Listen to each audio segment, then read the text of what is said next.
Tongan Tongan ba theater sangsan taramanga na saruyatno pangthokadaba yangkai mari suba all Manipur short play competition houdokpagi thouram pangthokhre. Theater Center Manipur amadi Manipur State Kala Academy ani punna khusamnana shinduna ya school la leba MDU ki auditorium hall da pangthokiba thouram aduda Manipur State Kala Academy ki Deputy Secretary DDM ki Razumani na atoba mithung Theater Center Manipur ki Vice President P. Jugol Chandra Sarmana thouram mapu amadi Cosmo Drama ki Director Mayangtem Nandakumar Singh na akanaba mithung oina saru yake. Thouram ki manung chana Sovener Ramasufong ki thouram ki sarugam oina Theater Center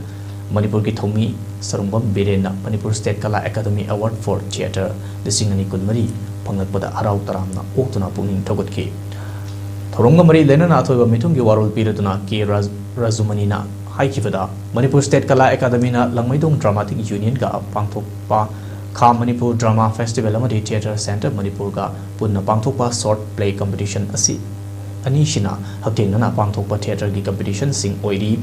ngasi ahan bagi oina Paradise Theater gi play sahib machin men kibada amadi Margin Call Cultural Cum Drama Association gi play hinghaning liva thawai utki competition asi tha asi tarani thoi phawba chathagani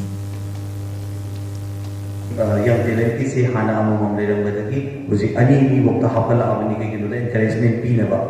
adu still keno si angang hesi ko ki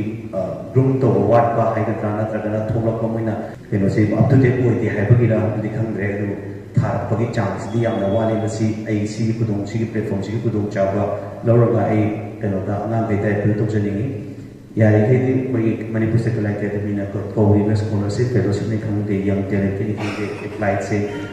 young talent ki buti ma si recommend to jara kadon na to ma mo ka Manipur State Kala Academy ki scholarship fellowship di yari ke yang nang ne apply to hon jani ni si mo ni future mo ni yang da pa na mo ni hai jani